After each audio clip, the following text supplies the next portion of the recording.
Hello and welcome to your joint education seminar. My name is Tabitha. I'm the orthopedic navigating nurse. I work over at Bone and Joint, and my focus is you, our joint replacement patients. I do my best to follow all of our joint replacement patients here at Bone and Joint. And the purpose of today, I know many of you wonder, like, why do I have to watch a class? The whole procedure of joint replacement surgery has changed a lot. Over the last few years, if you were having a surgery like this, you could pretty much plan that you were going to be in the hospital anywhere between 3, 4, 5, 6 days, depending on what was going on. But as healthcare does, everything advances and everything gets fine-tuned and perfected, and our total joint replacement procedure is no different. Not only has the surgery itself been fine-tuned and it gets done quicker, the anesthesia that goes along with that also has been perfected. Patients are not having to be under for quite as long. They're waking up feeling less sick, they're waking up quicker, they're recovering faster, which is why about 2 years ago, all total joint replacement surgeries have been deemed as outpatient procedures. So our goal is to get you home the same day as your surgery or the next day. So that's a pretty quick turnaround. If we would provide to you all the information we want you to know at that point in time, which is discharge time, that would be unfair because there's a lot that you need to know. There's a lot that you need to prepare for, and that is the purpose of the class. We want you to know as much as you can, summarized version of the most important things going into this surgery so that you can prepare and so that you are less nervous, because the more you know, the better you're going to feel about the class. So we're going to jump right in, and one of the first things I want you all to realize is we not only want to support you while we're with you and while we're taking care of you, but also by utilizing Force Therapeutics. Force Therapeutics is something that we offer just for our joint replacement patients. It's an app. You will actually receive an invite through your email or through your cell phone, and it'll be on behalf of your surgeon. So if you haven't seen this, just know you will be seeing it, and it is legitimate. It's from us. It's not going to crash your computer or take over your phone. But this is something that you will be able to use to communicate with us. You can get on there and text us. It's like a live chat. You can ask us questions. It also provides videos. It has you rate your pain, set some goals, and it's a way for us to follow your progress as you heal throughout your surgical experience. So I just want you to be aware of that and watch for that. And there is information regarding that in your total joint replacement book. You should have received a book that looks like this, and this is full of a lot of good information that you can refer to. So everything we talk about today, you will also have that in writing if you need to go back and reference that. One of the other things that we really want to talk about, and you'll hear me mention multiple times today, is preventing infection. Now, obviously, when we have anyone have surgery, we never want infection. One of the ways that we actually help prevent infection is by doing a little extra work, and that work actually is done by you. You will receive, if you haven't already, some of these. We call these CHG wipes because that's a heck of a lot easier to say than chlorhexidine gluconate cloths. So come surgery day, if they ask you if you used your CHG, you know what they're talking about. You hang on to these until it's the night before your surgery, and there's a few things that you need to do in preparation. Number one, you need to make sure you have clean sheets on your bed. You need to take your shower that night, and then you also need to make sure you have fresh, clean pajamas ready to go. Now you're going to take a shower just like normal. You just use whatever soap you normally do. When the shower is over, do not put on any lotion or powder on your skin. If you're going to have a total shoulder replacement, we also ask that you do not put on any deodorant. You're going to wait about an hour, and then you're going to use your first set of wipes. Now everybody gets two sets of 3. And you'll grab your first bundle of 3. There are only 2 wipes in each package. And you will also refer to page 11 in your book, because this page right here is the instructions that go along with the wipes. And what I want you to pay attention to is this square. That square walks you through the process of what wipe goes where. It walks you through package 1, package 2, package 3. Now when you're using these wipes, what you need to remember is not only do they have the special medicated soap in there, but they also have aloe. So when it is on your skin, it is going to feel wet and sticky. So once it's on your skin, you do not rinse it off, you do not dry it off. I always tease everyone and tell them you're going to be in your birthday suit, so sing happy birthday to yourself, give it time to dry. As it dries, that's what's going to form a barrier on your skin to help prevent extra dirt and germs from sticking to you. This is why it's important you have fresh laundered pajamas to put on and you're in your fresh clean bed so that you remain in that clean environment after you've done this work. Now the next morning is surgery morning, and we want you to repeat the process, but you do not take a second shower. You just utilize your last set of wipes. The fine print on that page of instructions says they want you to use it within 6 hours of surgery time. Now that doesn't mean that if I have an 8 o'clock surgery, I'm getting up at 2 a.m. to do my wipes. It just means there's a window of time. So set aside an extra 15-20 minutes before it's time to come to the facility. Go through the process of the wipes and put on fresh clean clothes and head on in. And that's all you'll have to do in regards to the preparation that you do before surgery. When you get to the facility, they will still do all the normal pre-surgical skin prepping and cleansing. Since we are talking about keeping your skin clean, I also need you to take good care of your skin.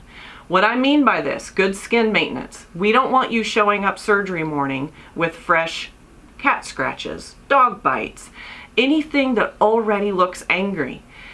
Again, we always want to make sure that we are preventing infection. So, if you have any wounds that have not been healing well, anything that looks angry, possibly infected, you need to show that and discuss that situation with your surgeon so that we can help ensure that we provide proper medicines, or your primary care physician helps with offering proper medicines to get those healed up before the day of surgery. So in the meantime, if you do have pets at home, just keep your distance. Like I mentioned earlier, we don't want possible cat scratches or dog bites, especially on that surgical leg, because that will cause your surgery to be postponed. The other thing we remind you to do is to stop shaving about 3 days prior to surgery. This is so you don't accidentally cut yourself and open yourself up for infection. You got to remember your skin is all one piece. So if you have something going on your left leg, but your surgery's on your right, that's still a part of you. So we just want to make sure that we do our best to prevent infection through this whole experience. So one of the other things that I always like to let you guys be aware of and understand the importance of is blood thinners. Now, if you are already on a blood thinner, you will receive guidance on when you need to stop that prior to surgery. If you're not on a blood thinner, just know, especially if you're having your hip or your knee done, you will be on a blood thinner 100% after surgery for about 4 to 6 weeks. For our shoulder patients, the risk of a blood clot is a little less. So whether or not you will be prescribed a blood thinner will be up to your medical history and your surgeon. One of the most common blood thinners that we see prescribed after a surgery like this is aspirin. What you can expect is usually a full strength aspirin twice a day, but like I said, a lot of it has to do with your medical history. So what I want you to know is that at the time of discharge, that will be discussed with you. It'll be printed out on your instructions. So whatever your surgeon actually prescribes for you, you need to ensure that you take it for that entire duration. Okay? The other thing, we're talking a lot about the things we want you to do for yourself to set yourself up for success with a surgery like this. And one of the things we always talk about is us encouraging you to quit smoking. The reason behind this is, well, there's multiple reasons. Number one, obviously, if you're a smoker versus a non-smoker, we worry about post-operative healing. One of the things that comes to mind is overall poor wound healing, the higher risk of infection, mainly pneumonia, and the fact that the nicotine negatively affects those bone forming cells. And we want those puppies working good after a surgery like this. So we want to help you quit smoking. One of the companies we do work with is the free resource of 1-800-QUIT-NOW. They do give us their specific information to provide to our orthopedic patients. So if that is something that you're ready to do, just let us know and we will give you their information so that you can get on board with them and they can help you be successful with quitting smoking. The sooner you quit before this surgery, the better off you'll be. Plus, you can't smoke while you're here with us, so it's a really good jump start. Now, prior to surgery, you will be receiving some phone calls.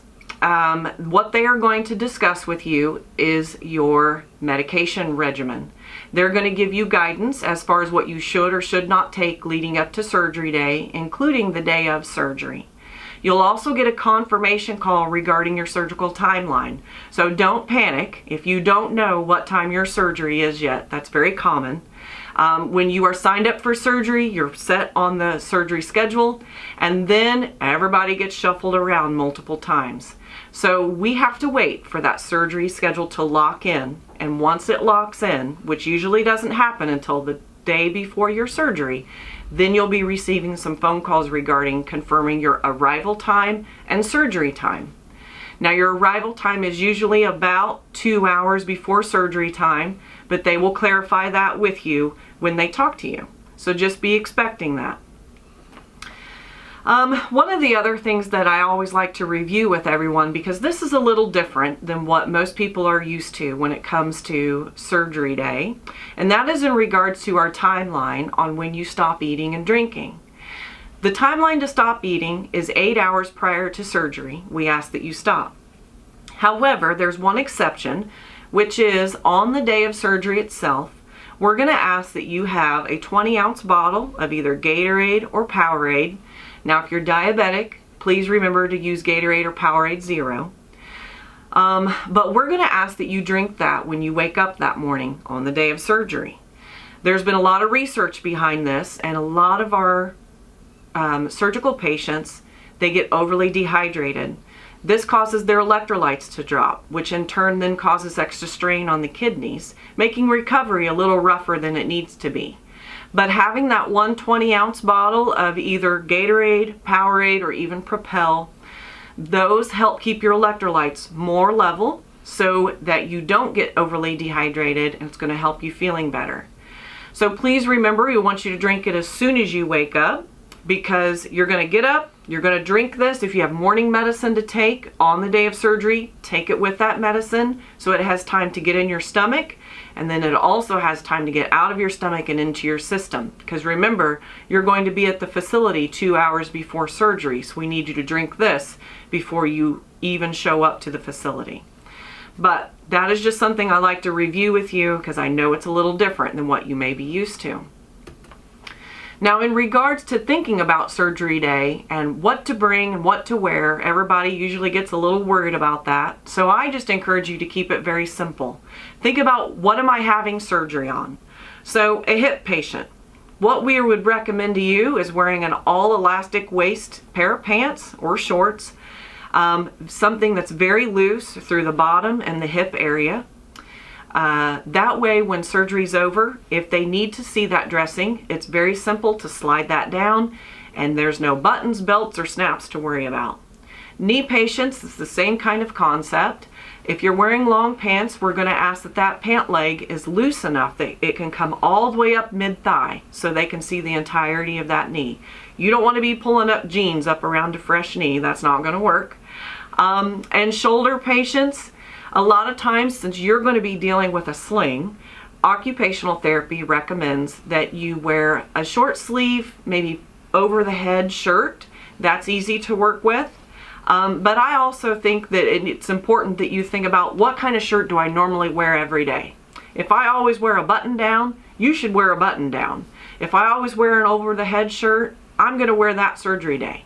Because the concept is this: once surgery is over, part of your assessment, your evaluation, your teaching, that's all going to be done with therapy, and they're going to reteach you how to dress yourself. You're not just going to be able to put on a pair of pants like normal after a hip or a knee. You're not going to be able to put a shirt on just like normal after a shoulder.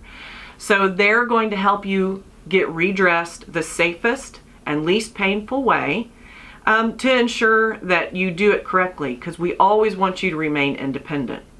So just know that will be part of what you will be dealing with on surgery day when everything's over and you're out of recovery.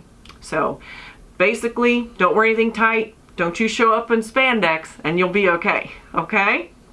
Some of the other things I always like to let everyone remember: you're not allowed to wear any jewelry during the procedure. So I ask that you just keep all of that at home where you know where it's at, where it's safe. Obviously, if you utilize hearing aids, glasses, dentures, partials, have all of that with you, but also have their cases so that when they're not on you, they are safe. We ask that if you bring your cell phone, bring your charger. Ladies, if you have artificial nails or nail polish, we usually ask that you don't have that on for surgery day. Artificial nails can harbor bacteria, and sometimes the nail polish or gel polish can interfere with our monitoring devices. So we ask that you save the mani and petties for after surgery. The other thing I always like to let everyone know is you don't have to bring in all of your medications. We don't generally need any of that. Anything that you need to be caught up on after surgery, the hospital can provide for you. But it is always a good idea to have your medication list with you. And lastly, wear a good pair of walking shoes, because as long as it's safe to do so, we will be getting you up and walking you when surgery is over. Now, for a shoulder patient, that doesn't sound too scary. Getting up and walking, that's fine. But for a hip or a knee, you need to understand that those joints, once they're in place, they can hold your body weight. You will not hurt them by walking. So after surgery, we're going to make sure that you can have good control of that leg, and therapy will be getting you up and moving. So you want to be wearing good walking shoes. Don't you show up in flip-flops or Crocs or sandals, anything that might be an additional trip hazard, okay? The last thing you want to remember to bring is a friend or a loved one, because you need someone to get you to the facility and also get you home. A lot of times people think that because they're going to go home same day, they're going to be able to drive themselves home, but that is not the case. You will need someone present for discharge instructions, as well as getting you home from the facility where you're having your procedure. Now, when it comes to driving, everyone's different. Everyone goes into surgery at a different state. They heal differently, and depending on what you're having surgery on will then determine whether or not or how soon you'll be able to drive. So this is something that you will actually go through with your surgeon, and they will clear you when it's time to drive. Couple things to keep in mind for our hips and our knees. If you're still on a walker, you most likely will not be driving yet. For everyone, if you are still taking a narcotic pain medicine, you will not be cleared to drive until you're off of those. So just some things to remember as time goes on. Now, you will be arriving to your facility at the time that they are instructed. Basically, if you're having surgery at Union Hospital, we're going to ask that you go in the main doors of Building 1. You will check in at that circle desk at the front, and then they will guide you to the ambulatory part of the hospital. If you're having surgery at Wabash Valley Surgery Center, obviously there's only one way in, so go in those main doors there, and they will get you settled in your part of the ambulatory area. You will be able to have 2 guests with you. They will stay with you up until the point where it is time for them to go to the waiting area, and someone from the staff will show them where that is.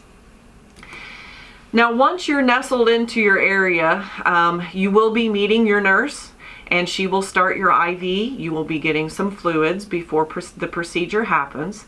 If there are any medicines that the anesthesiologist or the surgeon wants you to have, that'll be the time where you get it. You will be able to meet and talk to your anesthesiologist before the procedure.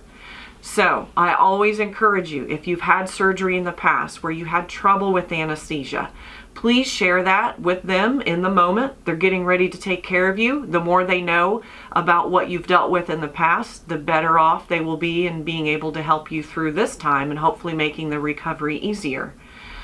You will also have a chance to see your surgeon before your procedure. They will come in and talk to you. So if you have any last minute questions for them, you'll be able to see them. They will mark your area of either your arm or your leg, whichever one you're going to be having surgery on. So just know that you'll be able to see them before the procedure happens.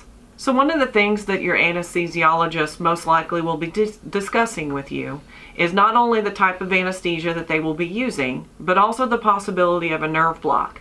Now, the decision for you to have a nerve block for your procedure will come from your surgeon, and you'll know if they're going to do this because obviously it'll be part of your discussion with your anesthesiologist. So if you have any questions concerning that, please talk it out with them in the moment. Now, I won't go into a lot of detail regarding the nerve block itself, but what I do want you to understand is the purpose behind it, which is post-operative pain control. The nerve block is a one-time shot. Depending on what you're having surgery on will dictate the placement of the shot. You'll know when it takes place because your limb will basically feel dead and numb and heavy, and that just means it's working, so don't panic. The nerve block itself, the goal is to help you be more comfortable when surgery is over. So here's what you need to remember. Sometimes the nerve block obviously is going to stay in effect anywhere between 12 to 24 hours. So this can give you a false sense of reality, a false sense of post-operative pain. You're feeling pretty good. It doesn't feel that bad. You're able to do everything we hope that you can do after surgery, and you're getting cleared to go home. You go home, you're still feeling pretty good. You're happy about it, and we're happy for you. And then it comes time for your pain pill, and you're going to think, I don't think I really need it. And I'm going to tell you, please take your medicine. There is no warning when the nerve block wears off. It just happens. So you definitely want to make sure that you have kept the pain medicine in your system. You don't want to start behind the starting line when that surgical pain hits. So I don't say this to scare anyone. I say this so that you have realistic expectations going into the surgery. Is there going to be pain in recovery from a total joint? Yes. Will there be swelling? Yes. Will there be bruising? Yes. And a lot of times the bruising gets a little bit uglier before it gets better. So please know that this is all common. I don't want you to think something is wrong. Usually the couple days after surgery are the hardest because you're dealing with post-surgical pain, which is much different than the pain you're probably already dealing with concerning your joint. You have that deep arthritic bone-on-bone pain that's constant. It never goes away. Surgical pain is different. It hits, it peaks, and then it gets better and better and better until it does go away. So please remember, be your own little cheerleader.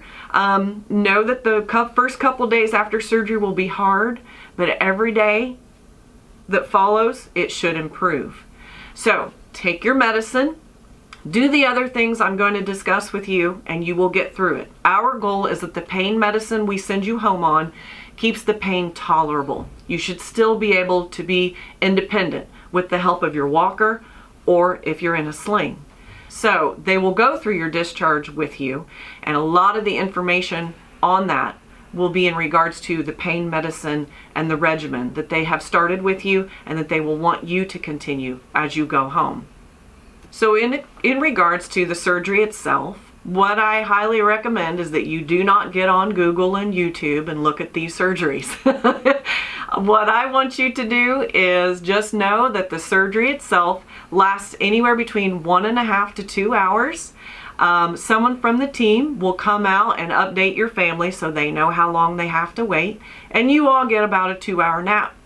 You're going to feel like they just put you to sleep and 4 seconds later they're waking you up, but you will be in recovery. That is where you'll be closely monitored by a nurse. They will have you hooked up to the vitals machine, just making sure that you're waking up and that you're good and stable. And once you are, they'll let your family come back and see you. And then you will start being seen also by our therapy team, and obviously nursing will continue to care for you and monitor your progress.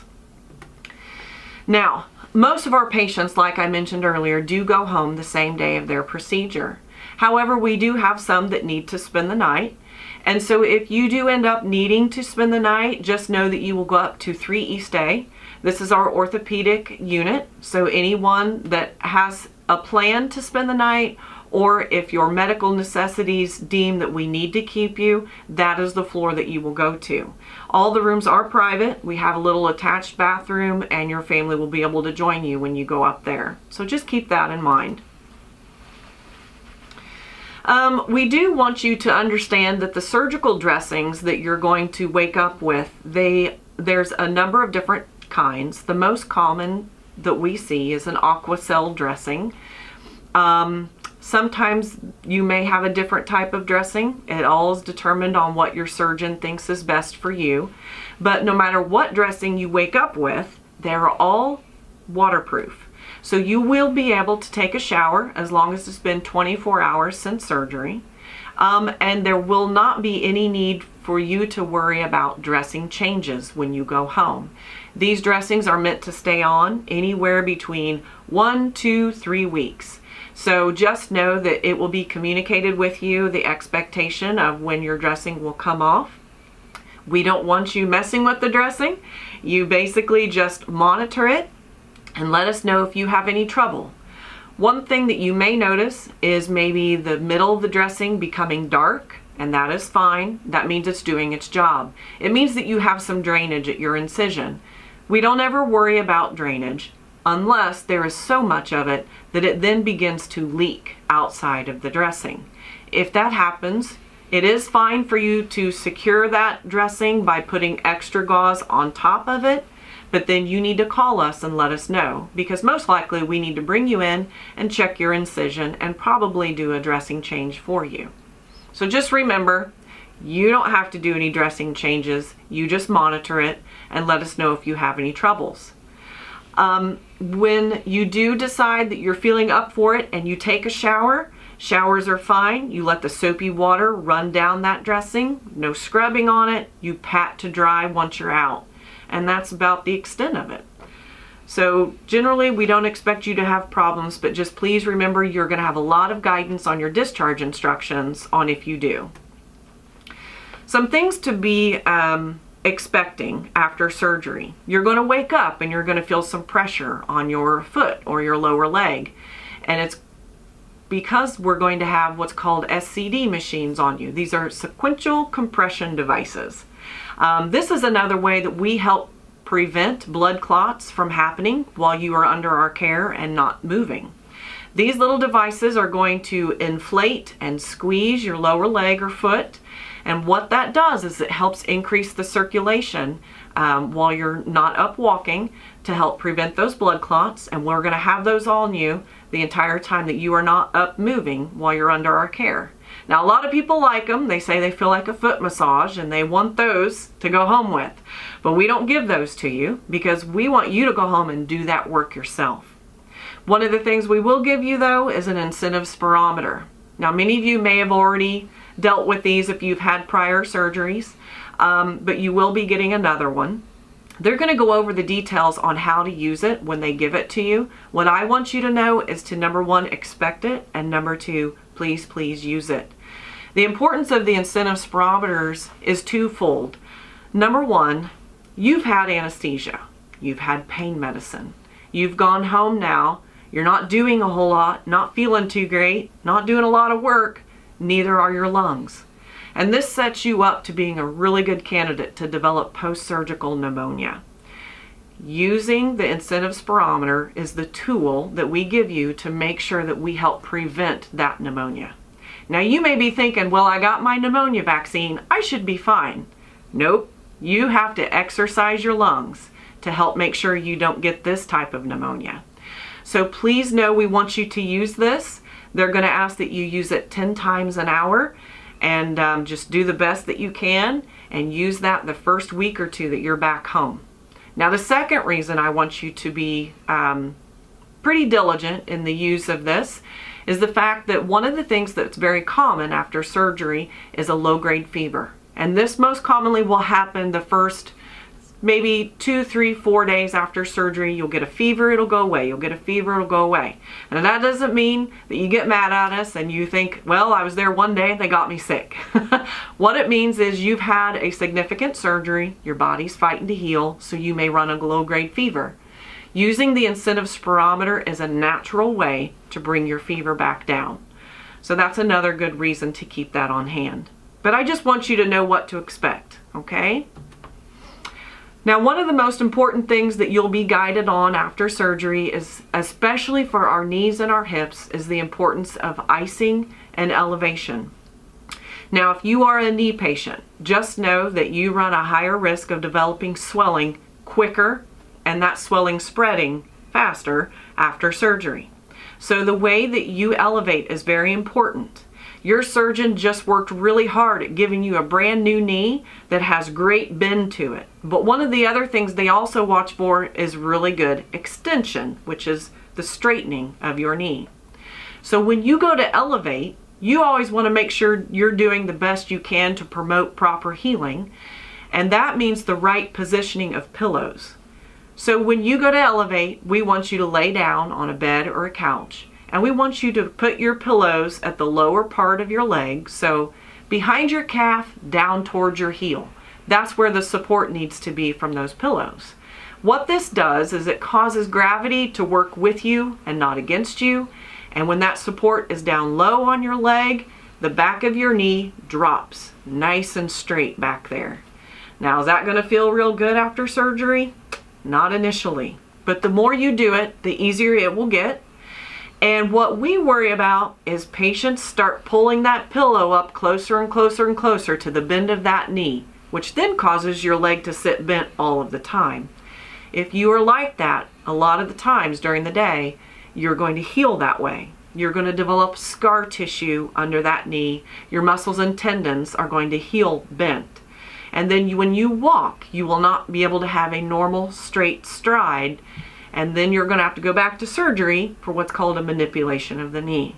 So please be very diligent in how you place your pillows, which needs to be low on the leg, to make sure that you keep the back of your knee straight. And this will help you heal correctly.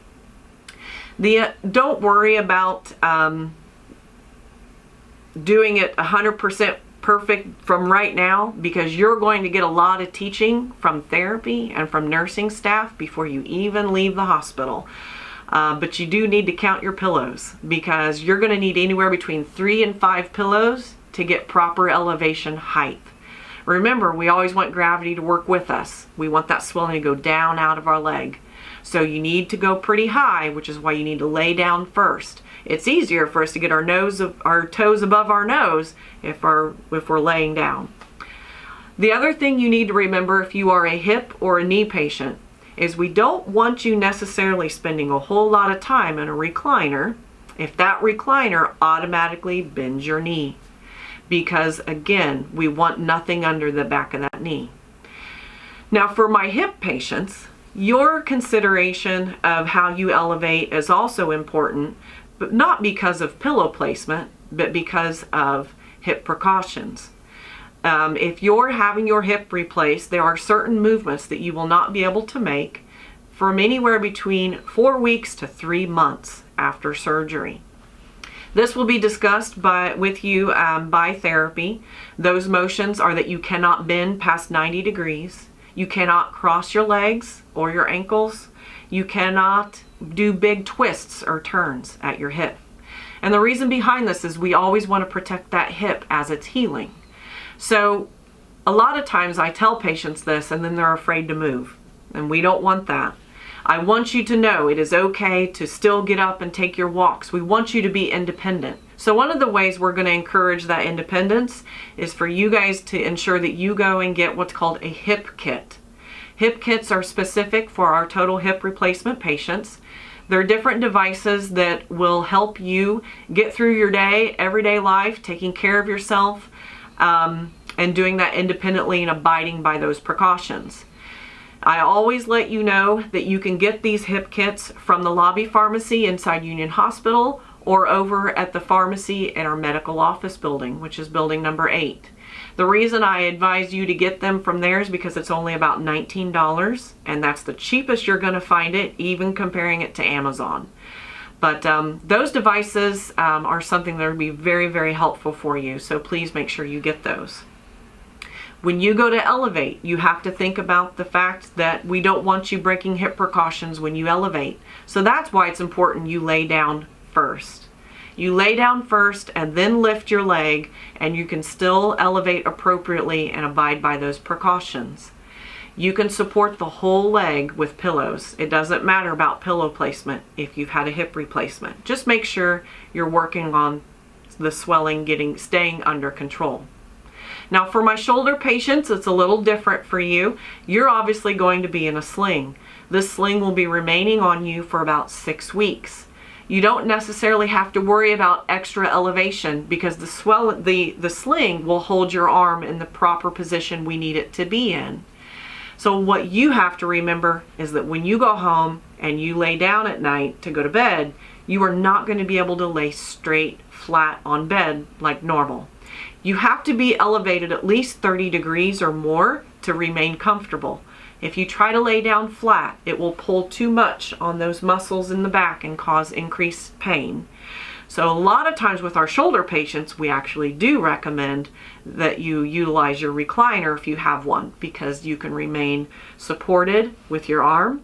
You can get yourself propped up, and that's where most shoulder patients find where they can rest easier.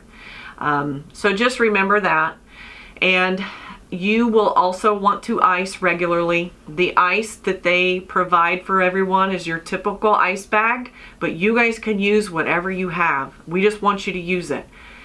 Ice helps control the pain, also controls the swelling. If your swelling gets out of control, your pain gets out of control. The first 2 weeks after surgery is the most pivotal time where you control your pain and your swelling by ice and elevation. So that's why we talk so much about it. So please know that you will be going through those processes before you go home. They will teach you more about it. We will provide you some ice. But like I said, if you have different devices you want to use at home, that's okay too. Okay? So the most important thing I want you to remember about preventing blood clots, even though you may have had surgery on your hip or your knee, we don't want you just laying there with your leg in the air all day. You have to remember we want you walking. So every 1 to 2 hours, it's very important you get up and you take a walk. And I don't mean go outside, down around the block and back. I'm saying go from the bedroom to the kitchen, back to the bedroom. That's a walk. Living room, bathroom to living room. That's a walk. That is you using different muscles, expanding your lungs. You're preventing pneumonia. You're resting your back. You're getting yourself up and moving. You're aiding in digestion. This is going to help prevent constipation, which is my next topic. You're going to be on narcotics. And a lot of times narcotics will cause constipation, and we anticipate this. So one of the things that they will go through with you is a bowel protocol. This will be started on the day of surgery. We ask that when you go home, you don't forget about this. You don't want to ignore the fact that you may not have gone to the bathroom for 2, 3, 4, 5 days. That's not normal. Constipation is a little thing that can turn into a big problem. It can lead to ileuses. It can lead to small bowel obstructions, and that will lead you back to the hospital. So please know to follow that protocol. Obviously, as you wean off of the narcotics, you'll be able to wean off of the protocol, but you will receive literature on that and guidance on that after surgery as well. So some of the things obviously you can expect is working with physical therapy, occupational therapy while you're under our care at the facility. They have to ensure that you are safe to go home. They will work with you on redressing, working with the walker, and for my shoulder patients, working with you on sling care and knowing how to take that off and on and proper ways to get yourself dressed. For my hips and knees, obviously you know you're going to need a walker after surgery. The kind of walkers we ask you to look for is the ones with either no wheels or 2 front wheels. We do not want you to have a rollator walker, which is the 4 wheels and the seat and the little brakes. Those tend to get away from you, and the front wheels swivel, which cause an increased risk of you falling forward. You're putting a lot of pressure towards the front of that walker. So the standard walker or the 2-wheeled walkers are the safest. Now, if you already have one of those, great. Have that with you on surgery day. If you don't have a walker, we can help provide one on the day of surgery. We'll run it through your insurance, and you can have one to go home with. But if you want to avoid insurance, you can pick one up from the VFW, American Legion, churches, Goodwill. They give them all out for free. So if that is something that you want to do, just so you have everything ready for surgery day, we ask that you take that into consideration as well. So how are we going to know when you're ready to go home? Well, there's obviously specific discharge criteria that you're going to have to meet, which is one of the things that therapy will be watching for, because that's the main part of it. You have to be able to pass all levels of therapy. We have to make sure your pain is under control. Always communicate with us about your pain. We also need to make sure that you can void or urinate after surgery. Sometimes this does not happen. That does not want to wake up after surgery. So we have to make sure that that is not an issue. And then lastly, we have to make sure that you are not nauseous, that you can tolerate your medicines and some fluids and a little bit of food, so that we know you can go home and be okay to eat and drink and take your medications. If you can do all of those items, then we're going to feel pretty confident that you are safe to go home. One thing we do ask that you consider: we don't want you going home alone. You've just gone through a major surgery. You've had anesthesia. Now we're sending you home on new medications, with a new sling, with a new walker. So you can't be alone, especially those first 2 to 3 days after surgery. So please keep that in mind. Have family and friends ready to help you out. We ask that you take into consideration your pet care. Have someone ready to help with that, because we want you to be able to focus on yourself. And sometimes those little things can go a long way. If you have all of that ready at home, your environment is set up, we ask that you declutter your hallways, remove throw rugs, extension cords. Shoulder patients, a lot of times we ask that you watch going around a doorway or down a hall, because your arm is now out to here, not like this. And a lot of times if you take a turn too quick, you can hit that shoulder. So just some things to think about as you're kind of going through your house getting ready for surgery. Little things like that can go a long way to keep you safe and to make sure you feel more comfortable when you're back home. On the day of discharge, your doctor is going to have everything lined out for you as far as paperwork, instructions, guidance for phone numbers, who to call based on what problems and what day of the week it is. So you're going to have a lot to review. Obviously, when it comes time for discharge, we're going to need someone with you because you're going to not remember a lot of what we tell you. So we'll need a loved one or a friend present for discharge instructions. Like I mentioned, the lobby pharmacy is going to be utilized for your discharge medications if you've had surgery at the hospital. If you have surgery at Wabash Valley Surgery Center, your discharge instructions or your discharge medications will be picked up from the UAP Clinic Pharmacy drive-through area at building number 8, which is right across the street from the surgery center. Your nurses will remind you of this. I just want you to know what to expect. Any therapy, any follow-up appointments, those will all be made and lined out for you on your discharge instructions as well. If you are a hip patient, I just want you to know that most often you will not have therapy after surgery. The hip joint is much different. All you need to be able to do is go from sitting to standing and walking, and that's all of the range of motion and exercise that joint will need. So you won't have official therapy set up after surgery. So don't be thinking that we missed something or that you're missing out on something. That's just not the protocol. Our basic goals for you all is obviously we want you to have a more pain-free life. We want to keep you independent. We want to get you home safe. So those are all the things that are our goals for you. But I do want you to keep a couple things in mind. Once you have this surgery, you need to be aware that you're going to be the life of the party going through some metal detectors. So that's always something you have to consider, especially when traveling. We do not give those cards away anymore that they used to do. You just simply need to communicate that with whoever is present at the metal detector area. The other thing we always need you to remember is when it comes time for you to go see your dentist, you have to remind your dentist that you've had this surgery. Most dentists are very familiar with this protocol, but like I've mentioned, we always want to protect that joint from infection.